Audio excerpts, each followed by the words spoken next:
सुखाची ग तू सावली, साधी भोळी माझी आई, सुखाची ग तू सावली.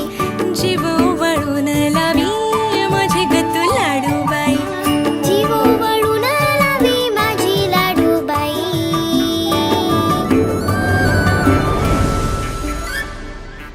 आई विना मला करमत नाही,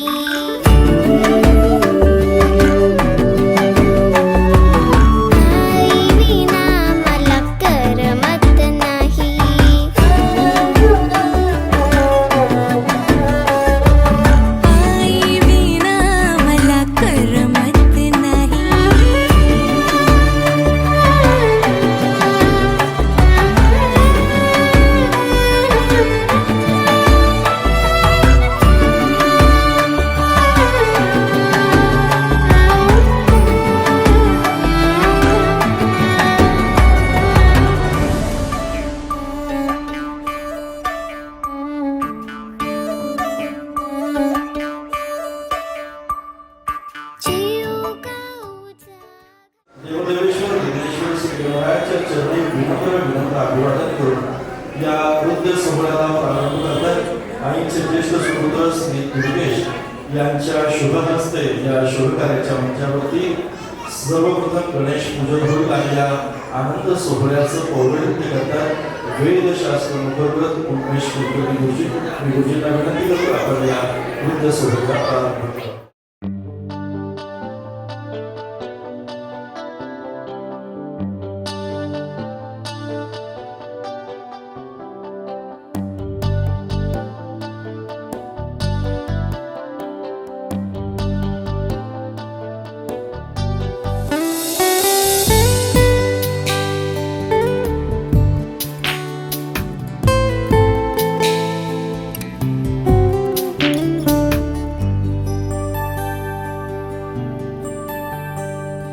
अजं निर्विकल्पं निराकारमेकं निरानन्दमानन्द अद्वैतपूर्णम् परं निर्गुणं निर्विशेषं निरीहं परब्रह्मरूपं गणेशं भजेम.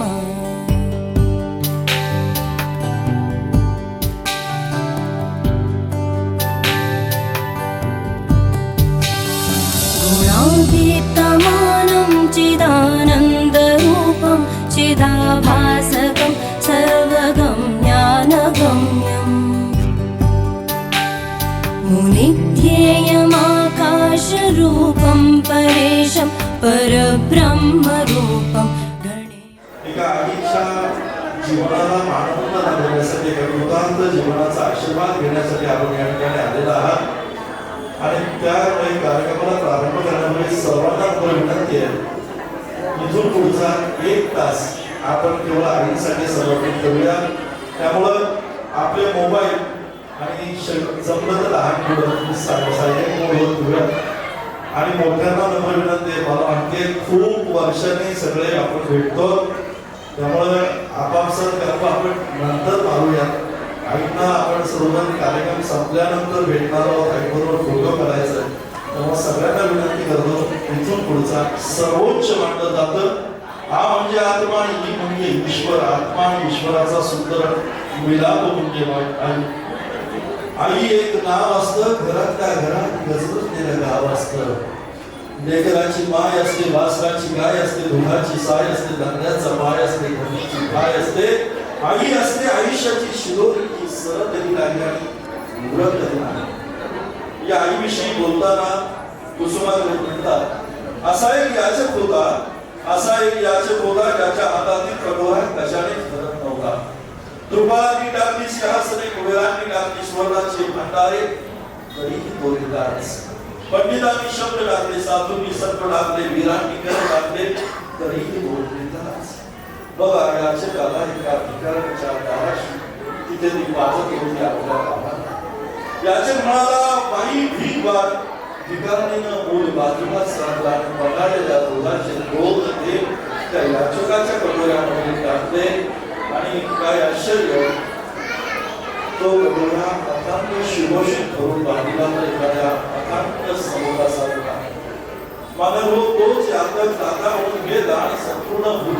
वाटतो आहे.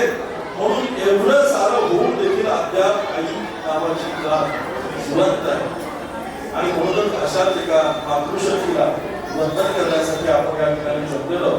आपल्या संस्कृतीमध्ये देखील जन्म देणाऱ्याला जन्मला म्हणतात, ज्ञान देणाऱ्याला ज्ञानदा म्हणतात. आपल्या देशाला आपण मातृभूमी म्हणतो, ज्ञान देणाऱ्या शाळेला ज्ञानदा म्हणतो. एवढंच नव्हे तर आई नावाची वाटे देवालाही नवराई मंडळी साडू म्हणे स्पर्धा लागली. आई नावाचं महात्म्य सांगायला माझे शब्द जोडले आहे. परंतु हा असा वृद्ध सेवन सोहळा एकत्र आपण सर्वजण येतोच. आणि मग असे क्षण असतात की जेव्हा एकमेकांविषयीच्या भावनांना आपण वाट मोकळी करून देतो. कार्यक्रमाच्या प्रारंभी आईविषयीच्या भावना अशाच व्यक्त करण्यासाठी काही मान्यवर या ठिकाणी मंचावर येणार आहेत. मी सर्वप्रथम आमंत्रित करतो सहभागी पूजाताई सुरेश रामसिंग. पूजाताई आईविषयीच्या भावना व्यक्त करण्यासाठी आमंत्रित करतो. पूजाताई सुरेश रामसिंग. पाहुणे मंडळींचे स्वागत करते. आज आमच्या सासूबाईंचा 61 वाढदिवस. 100 वर्ष पार पडते. असे तुळजाभवानीच्या चरणी प्रार्थना करते. माझे 2 शब्द संपवले. धन्यवाद. असंच होतं, भरून येतं. परंतु अशा क्षणी डोळ्यामध्ये आसू डोकावतात. आसवांना थांबायचं नसतं, कारण डोळ्यात जेव्हा आसू असतात तेव्हाच माणसं असतात. असं म्हटलं तर सून म्हणजे सूचना नको आणि सासू म्हणजे सारख्या सूचना. माझ्या नात्यातला गोडवा सून मंचावर येते आणि सासूबाईंच्या मंगल जीवनासाठी प्रार्थना करते. असा हा गोडक्षण. यानंतर आईंच्या दुधावरची साई, आईंचा लाडका नातू हर्षवर्धन हा आपल्या आजीविषयी भावना व्यक्त करणार आहे.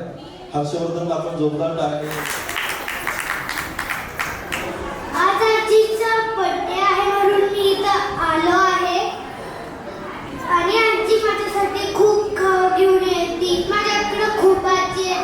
धनकोडी आजी, मावशी आजी, अजून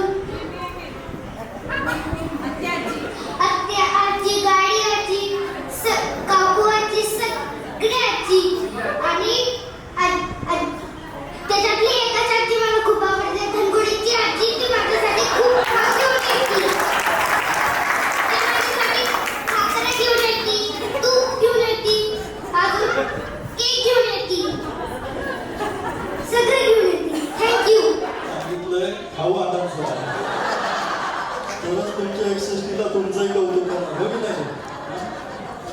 असं लहानपण फार गोड असतं. तेव्हा आम्ही लहान होतो, दिसायलाही छान होतो, आईबाबांचे प्राण होतो. आता आम्ही लहान नाही, दिसायला छान तर मुळीच नाही, कारण आम्ही मोठे झालो. लहानपण जगणं फार आनंददायी असतं. या वयात ते आणि आता दुसरीमध्ये शिकतोय फक्त. स्टेजवर बोलणं, भावना खूप मोठी गोष्ट आहे. जोरदार काय आवडणार आशीर्वाद दिला. माझी आजी मला खूप आवडती.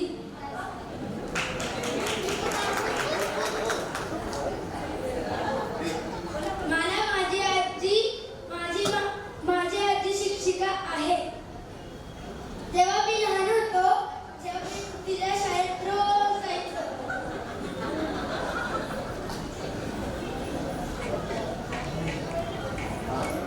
आजी तुला वाढदिवसाच्या शुभेच्छा.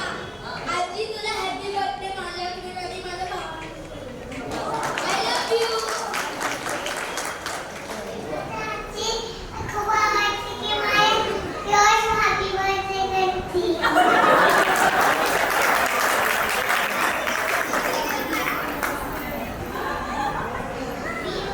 काय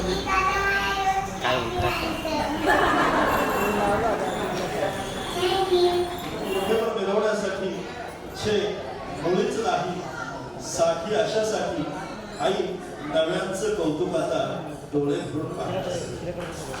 नागपूर बोलतात त्याचा आपला सुंदर क्षण एका आजीच्या आयुष्यामध्ये कोणता असू शकतो. साठी अशासाठी नव्यांचं कौतुक आता डोळे भरून पाहण्यासाठी. साठी असते याच साठी अशासाठी मीपणाची लेबलं काढून टाकण्यासाठी.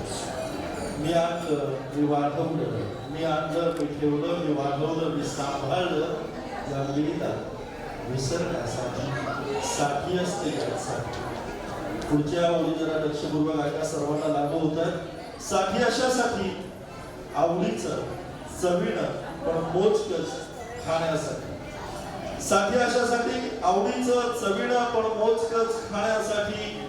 साठी अशासाठी बोलताना जेवताना जिभेवर ताबा ठेवण्यासाठी. साठी असते यासाठी.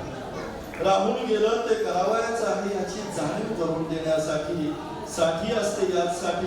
चांगलं सारं आठवण्यासाठी, वाईट सारं विसरण्यासाठी. साठी असते यासाठी. परंतु या सभागृहात उपस्थित सर्व तरुणांना मला सांगायचंय, परंतु मानू नका या साठीची आडेकाठी. परंतु मानू नका या साठीची आडेकाठी, कारण हेच गुप्त जीवन आपल्या पाठी आहे. केवळ आणि केवळ आशीर्वादासाठी, केवळ आणि केवळ आशीर्वादासाठी. आणि आपल्या आशीर्वादाच्या अभिलाषी सर्व उपस्थित झालेल्या आपल्या सर्वांच्या पाठीवर आपली कौतुकाची थाप आहे. सर्वांच्या डोक्यावर आपला आशीर्वादाचा हात आहे. याच भावनेला सर्व उपस्थित आहेत. मी या प्रियदर्शनी विद्यापीठमध्ये कार्यरत होते. 27 वर्ष मी तिथे नोकरी केलेली आहे आणि तिथेच माझ्या कार्यकाळामध्ये मैत्रीण, पहिली मैत्रीण माझी ही, तिच्याबद्दल मला थोडंसं बोलायचं आहे आणि तुम्ही संधी दिली त्याबद्दल आभार. माझी मैत्रीण मीनाक्षी 30 वर्षापासून माझी मैत्रीण आहे. हिची ओळख माझी बालवाडी, ती आधी ज्या शाळेत व्यंकटेश प्रशालेमध्ये बालवाडी शिक्षिका म्हणून काम करत होती तिथेच मी नंतर लागले. पण आमची ओळख अशी एका घटनेतून झाली की तिचा मुलगा दुर्गेश, तो 1993ला खूप आजारी होता आणि त्याला ॲडमिट केलं होतं. आणि त्याला ॲडमिट केलं तर तिने 2-3 दिवसाची रजा टाकली होती आणि त्या रजेच्या काळातच मी तिथे त्या शाळेमध्ये मी अर्ज घेऊन गेले नोकरीसाठी. तर मला त्यांनी सांगितलं या म्हणून. आणि मग ही 2-3 दिवसांनी आल्यानंतर हिला असं वाटलं की अरे माझ्या जागेवर हिला घेतलं का काय, म्हणून तिला धाकधूक होती. आणि त्या धाकधुकीत ती माझ्याशी बोलायची नाही, काही नाही. आम्ही काम करत होतो पण 15-1 दिवस ती माझ्याशी बोलायचीच नाही. मला काही माहिती नव्हत्या या गोष्टीच्या. आणि मग सगळ्या शिक्षिका तिथे कुजबूज करायच्या, आता रणसिंगला बहुतेक काढून टाकणार वाटतं, आता रणसिंगला बहुतेक काढून टाकणार वाटतं. मला ह्याची कल्पना नव्हती. पण नंतर मला जेव्हा माहिती पडलं तेव्हा मग मी देवाजवळ प्रार्थना केली की देवा तिला काढतं नको, मला नाही म्हटलं तरी चालेल. कारण तिची हिस्ट्री मला कळली होती की तिला गरज आहे कामाची. म्हणून मग मी देवाजवळ प्रार्थना केली तिला नको काढू, मला त्यांनी नाही म्हटलं तरी चालेल. आणि मग असं करत करत त्यांनी आम्हाला दोघींनाही ठेवलं तिथे. आणि दोघींना ठेवल्यानंतर मग आमची जी मैत्री झाली ती फार सुंदर मैत्री झाली. आणि मग त्याच्यानंतर आमची खूप मैत्री झाली. आम्ही दोघी एकमेकींकडे कार्यक्रमांना यायचो. तिच्या घरच्या सगळ्या कार्यक्रमांना मी असायचे, माझ्या घरच्या कार्यक्रमांना ती असायची. तिचे नातेवाईक सगळे माझ्या ओळखीचे होते, माझे नातेवाईक सगळे तिच्या ओळखीचे होते. म्हणजे इव्हन आम्ही कुठे भेटलो, आमच्या नातेवाईक जरी मला भेटले तरी मला विचारतात तुझी ती मैत्रीण बरी आहे का गं, छान आहे का गं. तिची मुलं मला मावशी म्हणतात, माझी मुलं तिला मावशी म्हणतात. अशी आमची ओळख वाढत वाढत गेली. आणि त्याच्यानंतर कार्यक्रमांना आम्ही एकमेकींना भेटत गेलो, सगळं झालं. त्याच्यानंतर मग आम्ही थोडी शाळा बदलली. त्या शाळेमध्ये मी गेल्यानंतर तीही नंतर तिथे आली. तिथे मी मुख्याध्यापक पदावर काम केलं. ती माझी सहशिक्षिका होती. पण तिथे आमच्या मैत्रीत कुठेही बदल झाला नाही. ती माझ्या हाताखाली काम करत होते तरी आम्ही शाळेत फक्त काम करत होतो, पण आम्ही बाहेर आमच्या मैत्रिणी होतो. आणि त्या मैत्रीतून तिने त्या मैत्रीमध्ये आम्ही त्या मैत्रीच्या काळावधीत मी तिचं खूप स्ट्रगल पाहिलं. म्हणजे तिचं मिस्टर नव्हते, लवकर गेले होते, 15-3 मुलं होती तिच्या. आणि हे सगळं तिचा संघर्ष मी फार जवळून पाहिलेला आहे. एकटी बाईने संसार करताना, मुलांना मोठं करताना ज्या अडचणी आल्या त्या अडचणीतून बाहेर पडण्यासाठी तिला जे कष्ट घ्यावे लागले ते तिने सगळे केले. आणि ते मी खूप जवळून बघितले. त्या कठीण काळात तिला आई, वडील, बहीण, भाऊ, दीर, जाव, सासू सगळे होते मदतीला. आणि मैत्रिणीच्या मदतीचा हातही होता तिला. पण तिने कोणाची अशी मदत घेतली पण कोणापुढे हात पसरले नाही. हे तिचं मला खूप कौतुक वाटतं. आणि आता तिचं जे हे गोकुळ दिसतंय ना ते बघून खूप समाधान वाटतं. तिची 3 मुलं छान त्यांचं करिअर झालं. तिने त्या मुलांसाठी खूप केलं. तिला जे शक्य होतं ते तिने केलं. पण त्यातूनही तिची मुलं खूप हुशार झाली. पुढील आयुष्यासाठी परमेश्वराकडे तिला मी परमेश्वर चरणी एकच मागेन की तिला पुढील आयुष्यात सुख समृद्धी आहे तिच्या आयुष्यात. आता तिला कमी नाही, सगळं आहे, नातवंड आहे, सुना आहेत, मुलं आहेत, सगळे नातेवाईक छान तिच्यावर प्रेम करतात. करत असतात अशी ही मैत्रीण तिच्यासाठी 4 वळी आत्ता दिल्या आहेत. अशी एक मैत्रीण असावी, मनात काही न ठेवणारी, हसतमुखाने आणि दिलखुलास बोलणारी. अशी एक मैत्रीण बिनधास्त आणि खोडकर पण मनाने खूप प्रेमळ हो. अशी एक मैत्रीण कष्ट आणि मेहनती, जिला बघून हसू यावं आणि तिच्याशी बोलताना सगळं दुःख आणि विसरून जावं. अशा या मैत्रिणीला 61 निमित्त आणि खूप खूप शुभेच्छा. उर्वरित आयुष्य समृद्धीने, सुखाने आणि निरोगी जावं हीच परमेश्वर चरणी इच्छा. सर्वप्रथम बहिणीच्या 61च्या हार्दिक शुभेच्छा वाढदिवसाच्या. एव्हरग्रीन बहिणी हे परत सांगते, म्हणजे सतत हसत कुठलाही प्रसंग आला तरी न घाबरता हे करता त्या संकटाला सामना करत छानपणे उभे राहतात. हे असं आपण त्यांच्याकडून शिकण्यासारखं आहे की काही गोष्टी मला शिकण्यासारखे आहेत की येण्यासारखे आहेत. त्यांच्या आयुष्यात भरपूर प्रसंग असे आले, पण त्याला आमच्या भावांनी किंवा त्यांच्या भाऊ बहीण सगळ्यांनी साथ दिली, त्याच्यातून त्या उभ्या छान राहिल्या. एक प्रसंग सांगते आता. आई गेली होती आमची, त्यावेळेस दुसऱ्या दिवशी खूप पूर आला, सगळ्या घरात पाणी आलं वगैरे. आम्ही खूप घाबरलो सगळे, म्हणजे आता काय होईल बाबा, आता कसं काय हे करायचं. पण त्याच्यातून तसं त्यांच्याही आयुष्यात येऊ, त्यांच्या नातवंडांना येऊ आणि हा सोहळा होऊ दे आणि नक्की येणार 100%. धन्यवाद. यानंतर सगळ्यांना म्हणजे तुम्ही सगळे हजर राहिला याबद्दल खूप खूप धन्यवाद. कसंही असतं जीवन, तरी नेहमी आनंदी राहावं. एक संकट गेलं तर दुसऱ्या संकटासाठी सज्ज राहावं. अशा वेळेला जीवनात नेहमी आनंदी राहावे असा स्वभाव ठेवायचा. आयुष्यात कितीही संकट आली तरी स्वभावावर आणि सिद्धीवर त्यांनी आपल्या आयुष्यामध्ये 60 वर्ष पूर्ण करून त्याच 61च्या उंबरठ्यावर उभे आहेत. आणि ती हसत आणि तेजस आणि असून कौतुक करावं तेवढं ठेवावं. कारण असं म्हणतात की संसारारूपी गाडा हा दोघांनी मिळून ओढायचा असतो. पण आमच्या आईने तो एकटीने ओढून तो आज या परिस्थितीमध्ये तुमच्या समोर उभा आहे सगळ्यांच्या. त्यांच्या 3 मुलांनी आईची साथ दिली. त्या मुलांच्या आईही झाल्या आणि वडीलही झालेल्या आहेत. अशा 2 रूपी जबाबदारी त्यांनी अति कटाक्षपणे पार पाडलेल्या आहेत.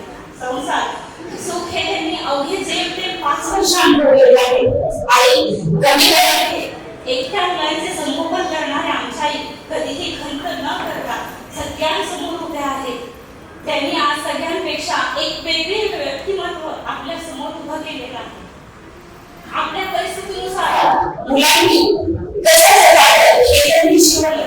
अशाच परिस्थितीमध्ये कुणी उन्हा धुना बोललं तर त्याच्याकडे तुम्ही लक्ष केलं.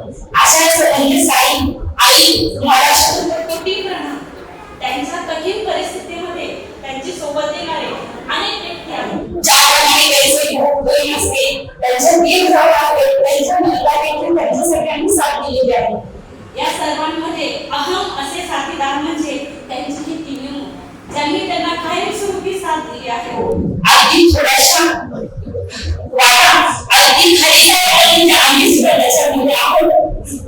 आणि आई आमच्यावर खूप खूप प्रेम आहे.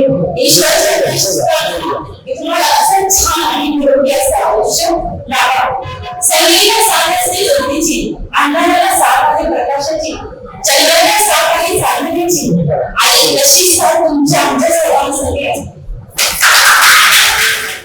सदैव माझ्यासोबत आहे. एक माई आठवते तिला सविताई सरकार म्हणतात, तशी तू तुझ्या आयुष्यातली सविताई सरकार आहेस. तू तुझं आयुष्य स्वतः घडवलंस. आत्ता सुद्धा आहे ना, काही ना काही करत राहते. तिच्यात काहीच करण्याची आवश्यकता नसते. मग ते फायनान्शियली असो किंवा फिजिकली, पण तरी पण ती एक सवय लागली ना शरीराला, कुठे ना कुठे खटपट इकडे तडजोड तिकडे तडजोड अजून सुद्धा करत नाही. आता तुला एक सांगते, आतापासून स्वतःसाठी आयुष्य जग. आणि तुझी मुलं पण तिला हे सांगतात की तू स्वतःसाठी आयुष्य माई, तुला वाढदिवसाच्या हार्दिक शुभेच्छा. आणि जशी आम्हाला तुझी 61 साजरी करायला मिळाली ना, तशी तुझी 101 पण साजरी करायला. थँक्यू. धन्यवाद ताई. यानंतर आमंत्रित करतो सौभाग्यवती नेहाताई गिरीश रानसी.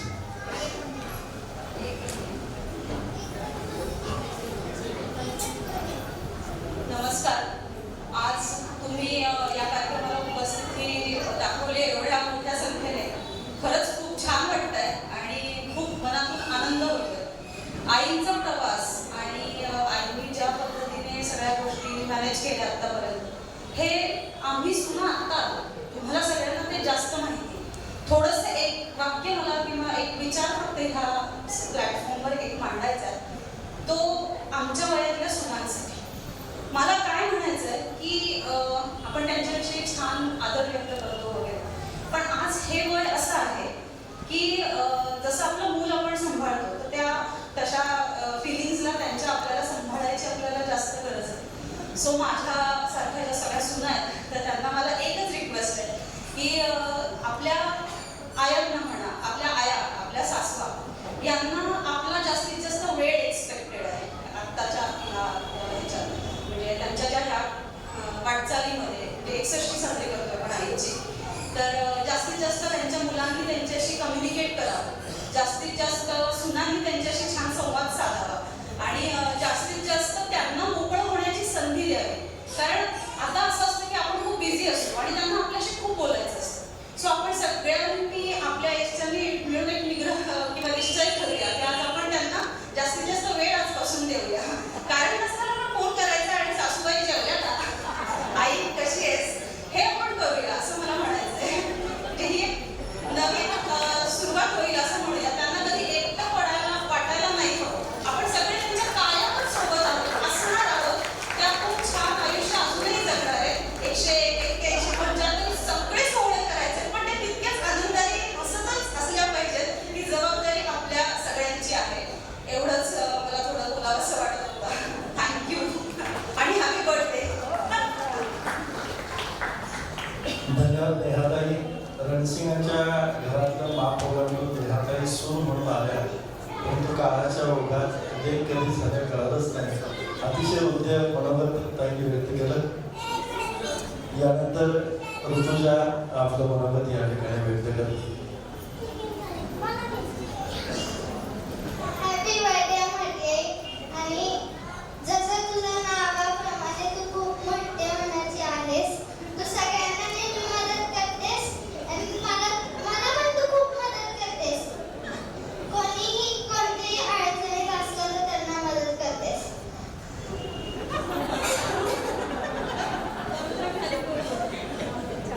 थँक्यू. हो देते. संकटाला न घाबरता सतत सामना करणारी, न डगमगता विनोदाने हसत व्यक्ती म्हणजे आमच्या जाऊबाई. त्यांना इथून पुढे जे आयुष्य असेल आरोग्य संपत्तीने जावं ही ईश्वरचरणी प्रार्थना. धन्यवाद. सर्वप्रथम मामी, तुला 61व्या वर्षात पदार्पण केल्याबद्दल खूप खूप शुभेच्छा. आणि मामी यांचं असं व्यक्तिमत्व आहे ना, की तिच्याकडे कधीही बघा नेहमी हसतमुख आणि अतिशय स्ट्रॉंग. असं म्हणूयात की काहीही बोललं तरी हसून सगळे उत्तरं देणार. आपण काहीही त्याच्याशी शेअर करू शकतो. आणि सगळ्यात महत्त्वाचं की आपण म्हणू शकतो की एखादी आदर्श व्यक्ती कशी असावी, तर ते आपण आमच्या मामीकडे बघून ठरवू शकता. आता तर सगळेच पॉईंट सगळ्यांनीच कव्हर केलेले आहेत. तरी पण मामी वन्स अगेन खूप खूप शुभेच्छा. आणि तू अशी हसतमुख आणि तुझं आयुष्य सुख समृद्धीने भरलेलं असावं आणि निरोगी असावं. त्यानंतर पूनमताई रणसिंग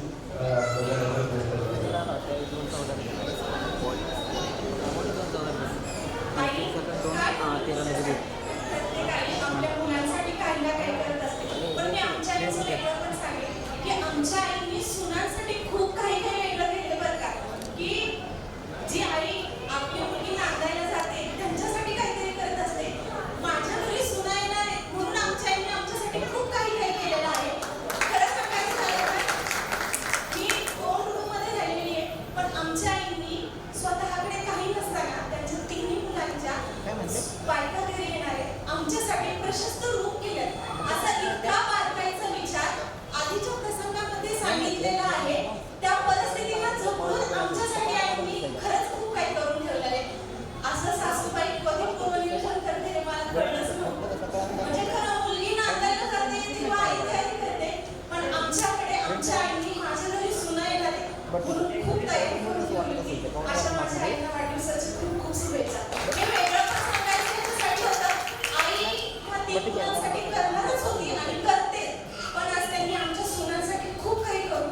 बोलता बोलता आईबरोबर आहोचंही कौतुक केलं.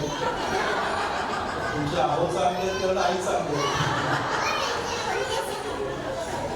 असो मगाशी नेहाताईने सांगितलं की या वयामध्ये आपुलकीचं बोलणं हे फार गरजेचं असतं, परंतु त्याच्यामध्ये आपुलकीचा ओलावा असावा. कृत्रिमपणा असेल तर काय होतं त्याचा एक प्रसंग सांगतो. माझं नुकतंच लग्न झालं आणि कर्मधर्म संयोगाने मला खूप कष्ट बाहेर झाले. घरी आलं की तिच्या तोंडाचा पट्टा सुरूच आणि मी बाहेर माझा चेहरा पडलेला असायचे. मित्रांनी लगेच ओळखतात, पत्नी माणूस असेल तर समाजात लगेच ओळखतात. मित्र म्हणाले ते काय घरी भांडणं होतात बरोबर आहे. घरी गेला की ती सुरुवातच करते म्हणजे अरे वेडे असं नसतं. माणसांना प्रेमाची गरज असते. तू घरी जा आणि बायकोची स्तुती कर बघ म्हणजे लगेच तिच्यात फरक पडेल. मी घरी गेलो, दार उघडलं, मी म्हटलं मी खूप भाग्यवान आहे, मला तुझ्यासारखी बायको मिळाली. अहो हातामध्ये टॉवेल आला, जेवायला बसायला ताट आलं, ठरलेलं आहे स्तुती करायची. जेवायला बसलो, पहिलाच घास घेतला आणि म्हटलं अरे आज किती सुंदर भाजी झाली आहे, तुझ्या हाताला खूप चव आहे, तुम्हाला फोटो वाटेल. तेच ताट घेतलं आणि त्यांनी फेकून मारलं. म्हणजे 6 महिने झाले मी स्वयंपाक करते, आज शेजारची ती भाजी दिली तर लगेच लावली. बोलताना प्रेमामध्ये ओलावा असावा. कृत्रिमपणे बोलले की माणसं पकडली जातात. असो आई तुझ्या घरी सुखात आहे. असो यानंतर मनोगत आपण थोडीशी थांबूया कारण वेळेची मर्यादा आहे. लाखो शब्दांचं काम हे गीत करतं, काव्य करतं. आईंचा जीवनपट यानंतर काही गीतांच्या माध्यमातून आपण आपल्या सर्वांसमोर मांडणार आहोत. तत्पूर्वी आईंचा जीवन प्रवास अनेकांनी अनुभवलाय, पाहिलाय, परंतु नव्यानं आईंच्या आयुष्यामध्ये येणाऱ्या मानवांसाठी अगदी थोडक्यामध्ये आईंचा जीवनपट सांगतो. 61 वर्षापूर्वी पुण्यातील शुक्रवार पेठेमध्ये राहणारे एक मध्यमवर्गीय दाम्पत्य श्री वसंतराव हगवणे आणि सौभागी होती. जरी आईचा आज 61वा वाढदिवस असला तरी माझ्यासाठी हा कृतज्ञता दिवस आहे. कृतज्ञता दिवस यासाठी हा मुद्दामून मी शब्द वापरतोय कारण की मला आभार व्यक्त करायचे अशा व्यक्तींचे. कारण की मला आजही वडिलांचा चेहरा आठवत नाही. माझा लहान भाऊ कोरोनामध्ये होता. मला कित्येक वेळेला म्हणजे या सगळ्या गोष्टी हे केल्यानंतर मला खूप भरून येत असतं आणि मला ह्याच्या आधी असं म्हणायचं की आयुष्यात स्वप्न बघत राहा, स्वप्नांच्या वाटेवरती चालत राहा. कारण की मागच्या 1.5 वर्षापासून आईची 61 करायचे. म्हातारीचा माझा कॉल व्हायचा की आई मैत्रिणींची लिस्ट करून ठेव, तुझी 61 करायची, आपल्याला असं करायचंय तसं करायचंय. ती गुपचूप म्हणायची अरे पैसे खर्च होतील आपल्या घरात करू. म्हणायचं नाही आपल्याला 61 करायची आहे. आणि हो माझं स्वप्न एक पूर्ण होत आहे. प्रत्येकाच्या आयुष्यात एक काही स्वप्न असतात 4, 5, 6. त्यातलं माझं एक स्वप्न आज माझ्या आईची 61 पूर्ण होतीये. याचा मला खरंच खूप अभिमान वाटतो. आणि मला माहिती आहे की आता तिच्याकडे आता रिटायर झाली आहे, जास्त पैसे तर नाही आता तिच्याकडे. काय जे काय आम्ही त्यातनंच ती पैसे साठवत राहते वगैरे. त्यातनंच ती मला परवा फोन करून मला म्हणते तुम्ही 3 जण करताय, तुला गुपचूप 20,000 रुपये देऊ का? राहू दे तुझ्याकडे सांगू नको मला. आता काय सांगायचं आता सगळ्या अशा गोष्टी आहेत. पण खरंच आजचा कृतज्ञता दिवस यासाठी आहे कारण की 89 साली वडिलांचं निधन झाल्यानंतर जे आयुष्यातली 10-12 वर्षाची खडतर होती की त्यामध्ये माझी राजश्री मावशी असेल, माझा छोटा बाबा इथं नाहीये आजारी असल्यामुळे, माझ्या सगळ्या मावश्या असतील, काका असतील, खरंच त्यांनी म्हणजे आई बरोबर एक ना एक तिला कधी तिची पाठ सोडली नाही. या प्रत्येक गोष्टीमध्ये म्हणजे टीव्ही घेण्यापासून की आम्ही शेजारच्या घरी टीव्ही एका खोलीत असताना टीव्ही बंद व्हायचा, त्यांच्या वेळेनुसार असायचं की लगेच माझी आई भावाला फोन करायची, अरे टीव्ही नाहीये कसं करायचं. मग तो पण तिच्यासाठी तितकाच झटला. माझ्या सगळ्या मावश्या माझ्या लग्नाच्या वेळी सुद्धा अशी परिस्थिती होती की माझा मुलगा ICU मध्ये होता, तरी सुद्धा त्यावेळी सुद्धा या सगळ्यांनी खूप साथ दिली. म्हणजे हे आहे आईने कष्ट घेतले का? 100% घेतले. सगळ्या गोष्टी केल्या. पण जर तुम्हाला तुमचा स्वभाव चांगला आहे, तुम्हाला माणूस जोडायचा आहे आणि त्याबरोबर आजच्या पिढीमध्ये सगळ्यात महत्वाचं असं आहे की तुमचे नातेवाईक तुमच्या बरोबर असणं खूप गरजेचं आहे. आणि या बाबतीत खरंच मी स्वतःला भाग्यवान समजतो की मला मावशा आहेत, काका आहेत, आत्या आहेत. आमची आत्या, आई, काका आम्हाला गणपती बघायला घेऊन जायचे, सगळ्या गोष्टी असायच्या. आता बोलण्यासारखं अजून भरपूर आहे, पण आता काय सगळं स्क्रीन मध्ये सगळं थोडं इकडचं वाक्य, तिकडचं वाक्य, इकडचं घेऊन सगळ्या गोष्टी पूर्ण केलेल्या आहेत. पण आमच्या आता समीरला म्हणलं तू जरा थोडं बोलणार आहे का? यार बाबा अगं बस, तिकडे काकाचा फोन आला, हे माझं लिस्टमधलं नाव काढून टाका, ते घेऊच नको, दुर्गेश तर कुठे दिसतच नाही, तो तर काय तेच आहे. पण या सगळ्याचा खूप जीव आहे. ठीक आहे, आता स्टेजवरती बोलता येत नाही, पण सगळ्यांच्या वतीनं तुला वाढदिवसाच्या खूप खूप शुभेच्छा.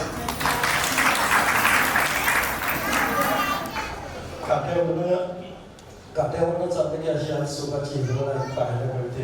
निलेशजी बाबा गेले तेव्हा अवघ्या 4 वर्षाचे होते. मी मग अशी आईचा जीवन प्रवास अगदी थोडक्यामध्ये मांडत होतो. 61 वर्षापूर्वी पुण्यातील शुक्रवार पेठेमध्ये राहणार एक मध्यमवर्गीय दाम्पत्य श्री वसंतराव हगवणे आणि सौभाग्यवती शशिकलाताई हगवणे या सुशील दाम्पत्याला 6 अपत्ये होती, 2 भाऊ आणि 4 बहीण. यांच्या पोटी आईचा जन्म झाला 17/7/1963. 17 जुलै 1963 आईचा जन्म झाला. या 6 दाम्पत्यातल्या आई 4थ्या.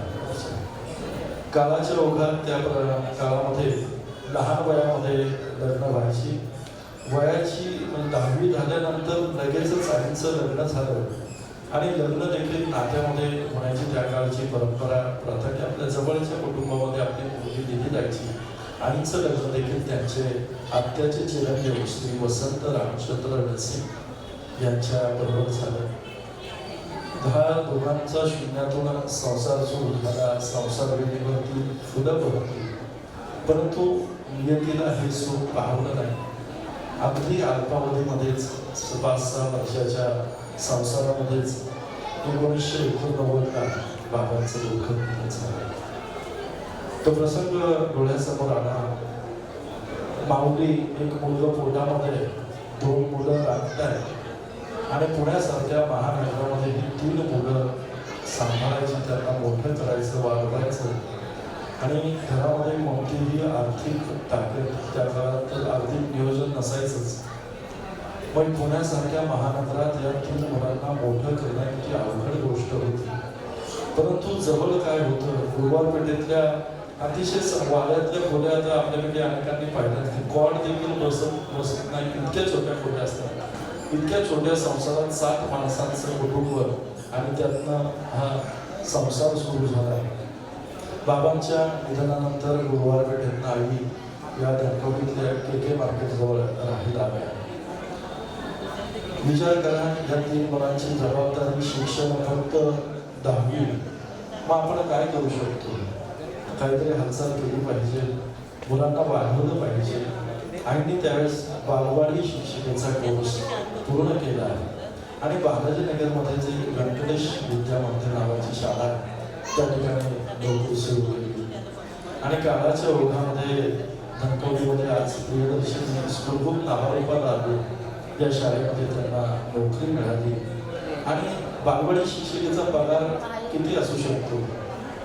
अशा या पगाराने 3 मुलांचा सांभाळ करायचं, संगोपन करायचं ही अशक्य गोष्ट होती.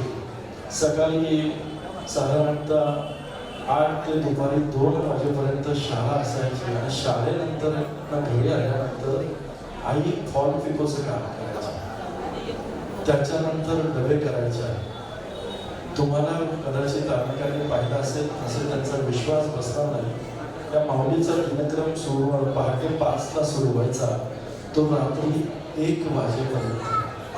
अशी 1 नाही 2 नाही कैक वर्ष आईने हा प्रवास केला. काट्यातनं वाट सुरू केली आहे. सुखाची हिरवळ. आज 3ही मुलं आपापल्या क्षेत्रामध्ये उच्च शिक्षण घेऊन कार्यरत आहेत. आपण पाहिलं की परमेश्वर चांगल्या लोकांविषयी चांगलं वेळ द्यावी लागते. मुलीसारख्या तीन सुना आणि आपल्या दुधावरची साग इतकी गोड दाखवून त्यांनी या ठिकाणी आपल्या भावना व्यक्त केल्या. हा असा जो आपला प्रवास आज पाहत असतो तर ही काटेरी वाट आज सुखाटली वाट चालली. सर्वांची इच्छा आहे की आईने आता तुम्ही स्वतःसाठी जगावं, राहून गेल्या त्या गोष्टी कराव्या, हीच तुमच्याकडनं आमच्या सर्वांची अपेक्षा आहे, खात्री आहे. तुम्ही पण शक्य नसतं, जुने माणसं त्याच वाटेवरून जातात. आपल्याला वाटलं तरी त्यांची जडणघडणच अशी झालेली असते की सगळा जीव कुटुंबामध्ये मुलांमध्ये असतो आणि म्हणूनच मग चोरून मुलाला फोन करतात की मला तुम्हाला कष्ट पडतात, 20,000 रुपये देऊ, एक माऊलीच करू शकते. हेच आनंदाचे क्षण अनुभवण्यासाठी आपण सर्व या ठिकाणी उपस्थित आहात. मनोरहो या तिन्ही मुलांचं आई आणि बाप होऊन केलेलं संगोपन संस्कार आज आपण सर्वांनी पाहिले. हा जीवनपट शब्दामध्ये मांडणं बांधणं अवघड आहे, म्हणूनच आपण थोडीशी त्याला गीतांची साथ घेतली. यानंतर आईंचा जीवनपट काही गीतांच्या माध्यमातून आपण या ठिकाणी सादर करणार आहोत. जोरदार आणि काही कलाकार आणि सुनबाई हा आपलं परफॉर्मन्स आपल्यासमोर सादर करतात. जोरदार आणि त्यांना आमंत्रित करूयात.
असं सारखं रुसायचं नाही. आता तुझं लग्न होणार आहे.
दुर्गेश तू पण आवरून घे, शाळेत जायचंय ना रे बाळांनो.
खुशबू है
या अक्षराला भावे लागेल आभार. जन्म देताना बाळाला आई कोणाची नसते, 9 मासांनी अधिक नाते तिचे बाळाशी नसते.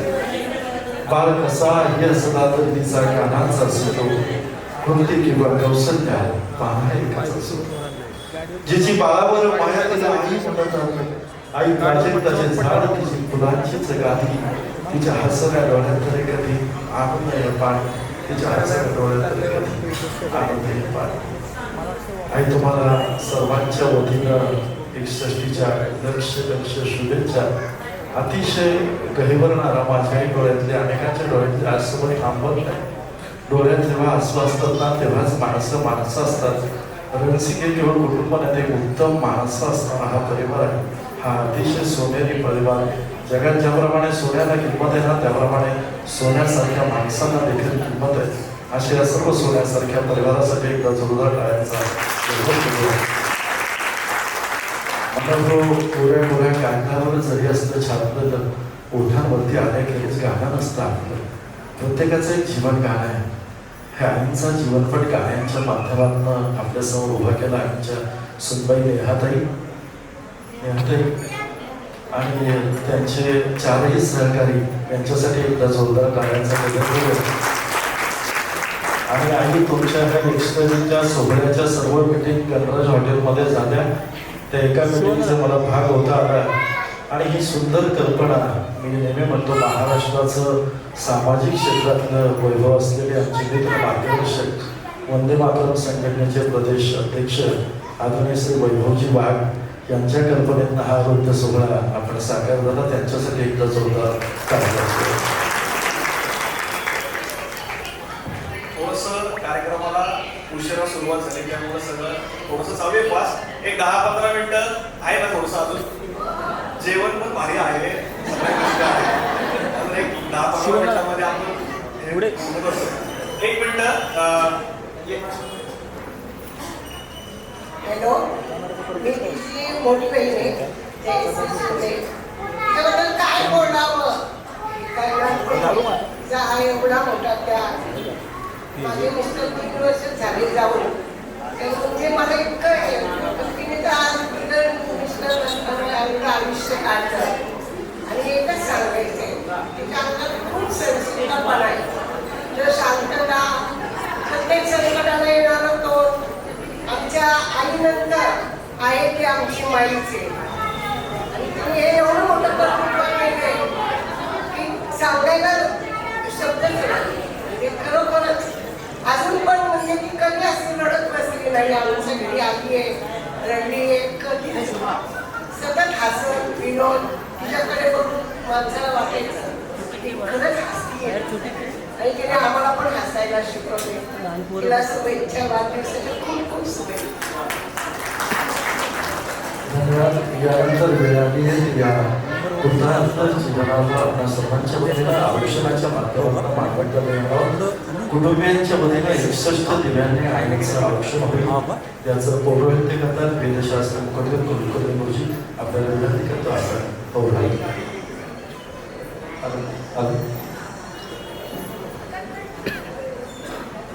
आईचं काळजी बघा, तुमच्या सगळ्यांची जेवणाची काळजी आहे. आई 10 मिनिटं उशीर. सर्वांना सांगतो यानंतर आपण आईची ग्रंथ तुला करणार आहोत. खरं तर कोणत्याही माऊलीच्या जीवनाची कशाशीही तुलना होऊ शकत नाही. म्हणूनच रणसिंग परिवारानं निवडलेलं माध्यम देखील तितक्याच ताकदीचं आहे. असं म्हटलं जातं एका पुस्तकाची माया ही आपल्या सर्वांवरती वटवृक्षासारखी असते आणि संसाराच्या ताकदीने सुखानं सोसण्यासाठी पुस्तक मदत करतं. आज या हृदय सोहळ्याच्या औचित्याने 61च्या औचित्याने रणसिंग परिवाराच्या वतीनं आईंची ग्रंथ तुला यानंतर संपन्न होणार. आणि ही तुला झालेली ग्रंथ पुस्तकं यांचं आपण रणसिंग परिवार काय करणार आहे ते मी आपल्याला सांगतो. या ठिकाणी वंदे मातरम संघटनेच्या माध्यमातून देशप्रेमानं भागलेली महाराष्ट्रामध्ये शेकडो हजारो तरुणांची फळी वैभवजी यांनी उभी केलेली आहे. आणि याच फळीतील वंदे मातरम संघटनेच्या विद्यार्थी संघटनेचे प्रदेशाध्यक्ष श्री देशपाल जवळगे इथं उपस्थित आहेत त्यांना विनंती करतो कृपया आपण व्यासपीठावरती यावं.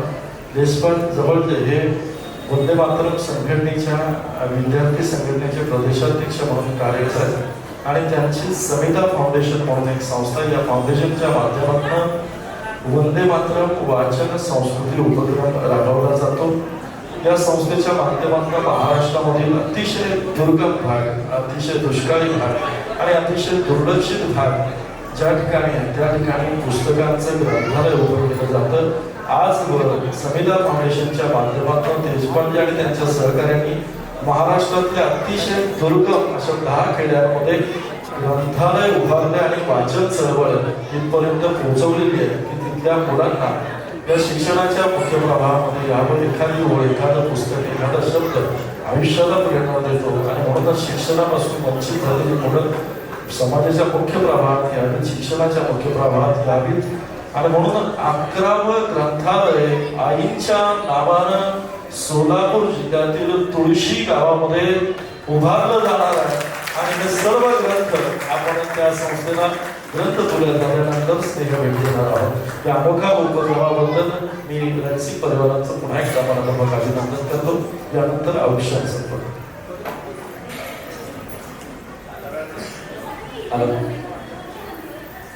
औक्षणाच्या कार्यक्रमाला सुरुवात करतो. सर्वप्रथम आईंना 61व्या वाढदिवसाच्या निमित्त हार्दिक शुभेच्छा.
हीच मुची प्रार्थनान हेच मुचे मागणी हीच मुची प्रार्थनान हेच मुचे मागणी माणसाने माणसाशी माणसा समवागणे हीच आमुची प्रार्थना हेच आमुचे मागणे माणसाने माणसाशी माणसा समवागणे हीच आमुची प्रार्थना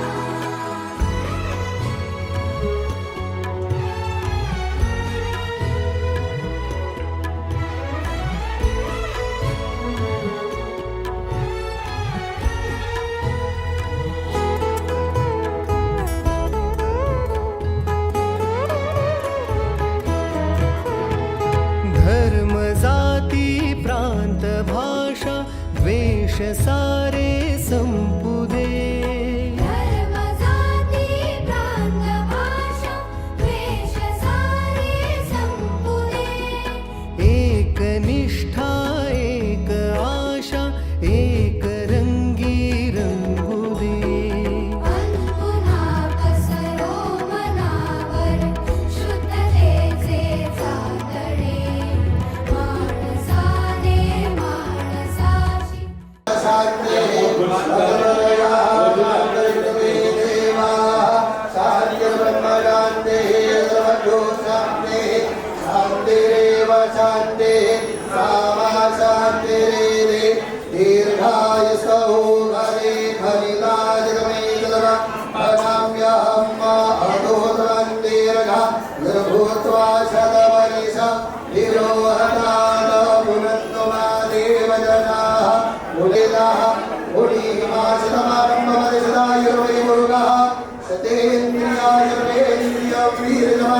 वंदते स्वस्ति मंत्रादा सबला संतो इच्छित मनोकामना सिद्धिरस्तु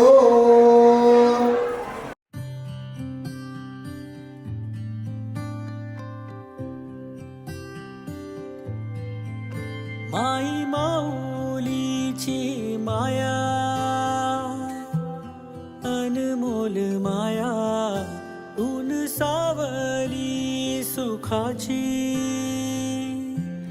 ममतेची छाया माई माऊलीची माया अनमोल माया ऊन सावली सुखाची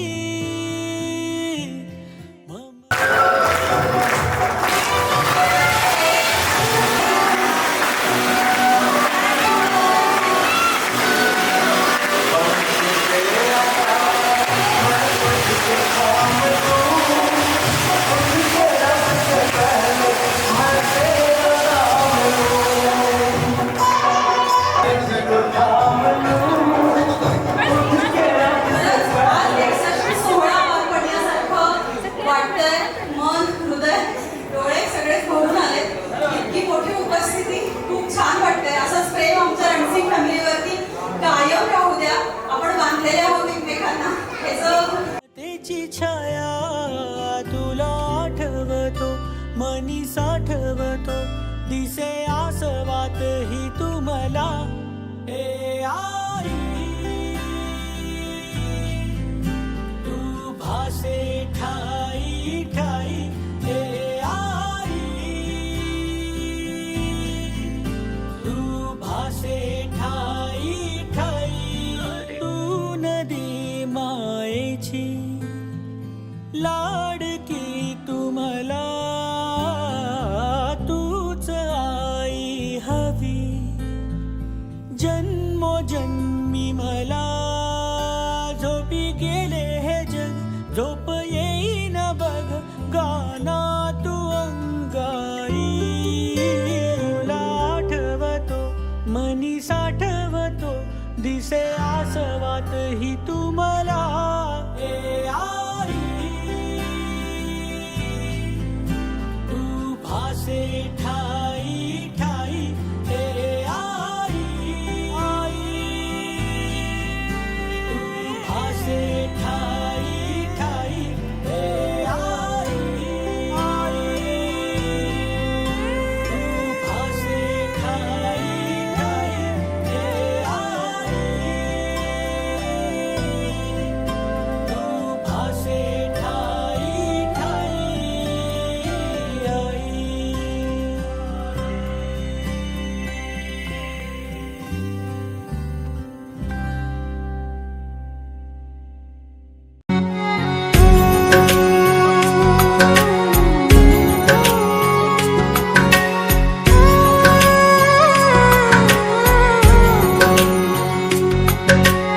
ऊंचा है भवन ऊंचा मंदिर ऊंची है शान मैया तेरी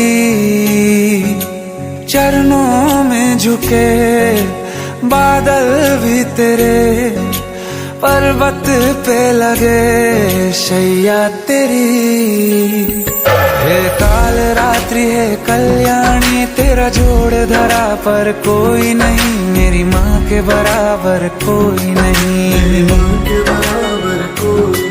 तेरी ममता से जो गहरा हो ऐसा तो सागर कोई नहीं मेरी माँ के बराबर कोई नहीं मेरी माँ के बराबर कोई नहीं मेरी माँ के बराबर कोई नहीं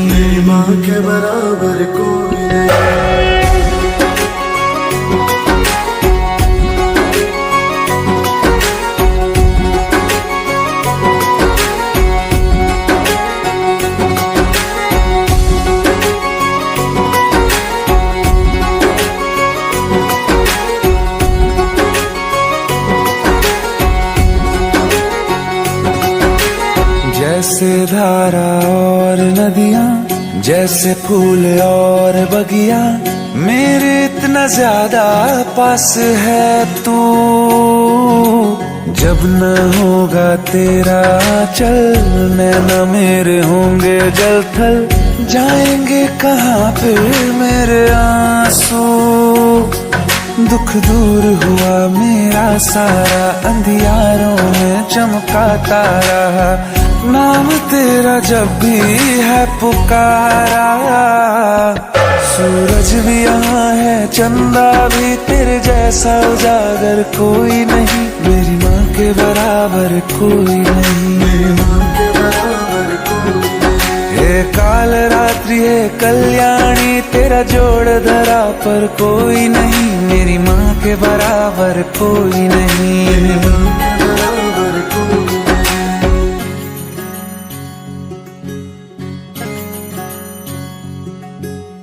तेरे मंदिरों में माई मैंने जोत क्या जलाई हो गया मेरे घर में उजाला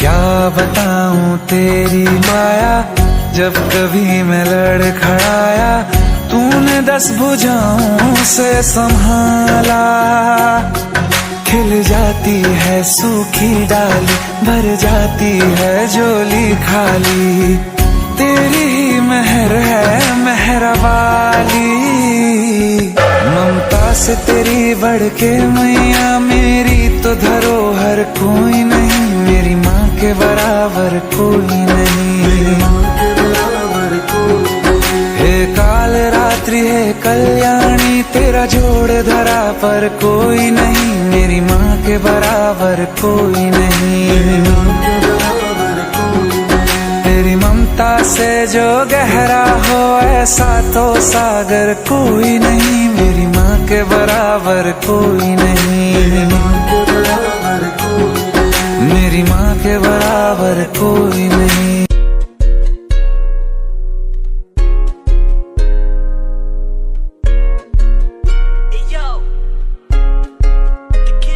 तेरे नालों चली हसीन कोई ना तारे चन्ने अंबर जमीन कोई ना मैं जदों तेरे मोढे उत्ते सिर रखिया ये तो सच्ची समा भी हसीन कोई ना सोनिया भी लगने गिया फे वालियां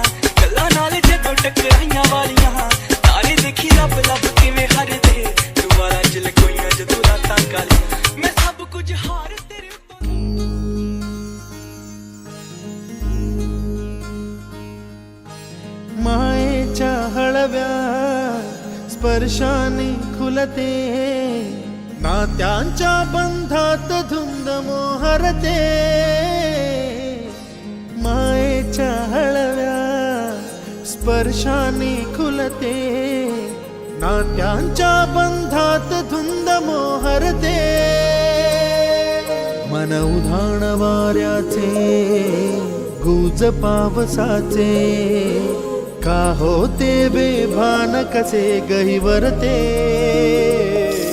मन उधाण वाऱ्याचे गुज पावसाचे का होते बेभान कसे गहिवरते मन उधाण वाऱ्याचे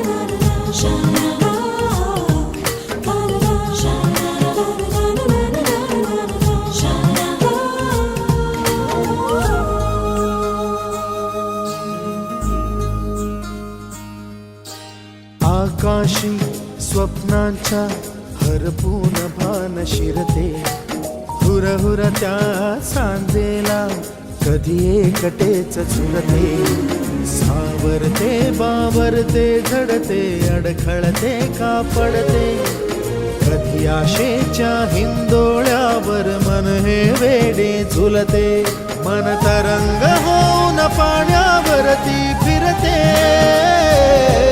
अनक्षणात फिरून आभाळाला भिडते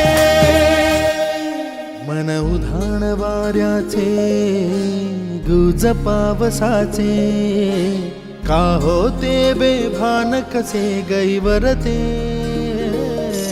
मन उधाण वाऱ्याचे गुज पावसाचे का होते बेभान कसे गैवरते मन उधाण वाऱ्याचे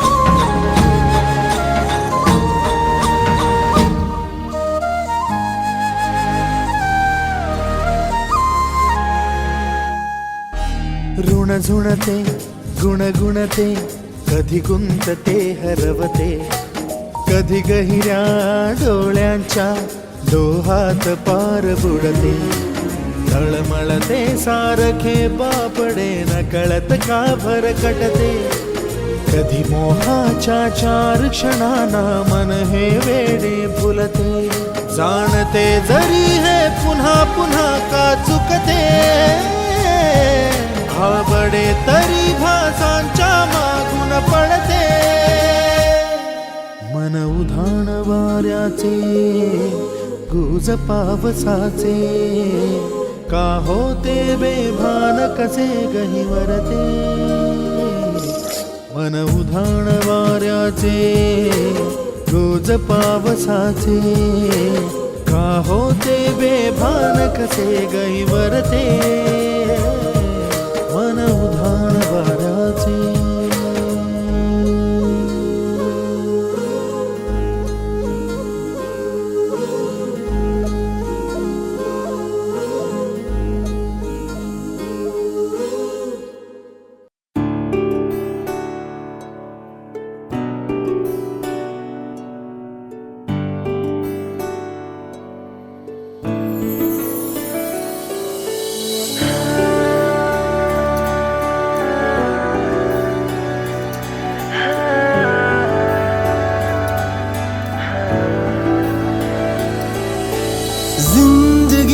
सुनी मेरी सुना संसार माँ तेरे जैसा जग में मिला नहीं प्यार माँ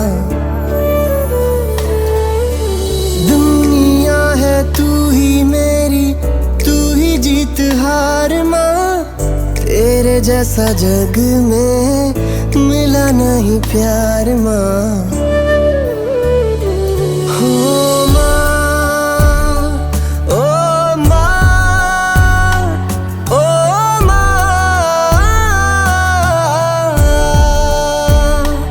हो माँ, ओ माँ, ओ माँ,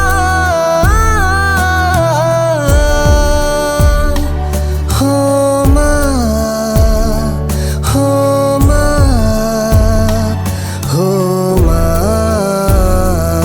हो माँ।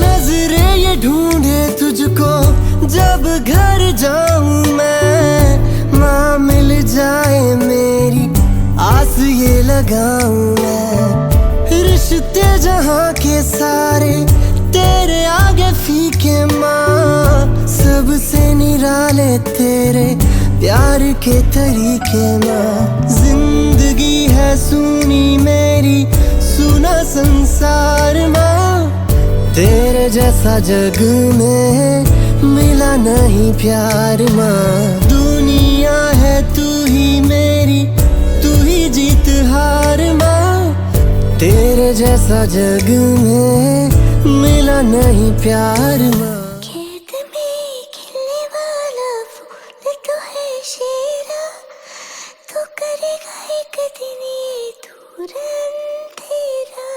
कैद में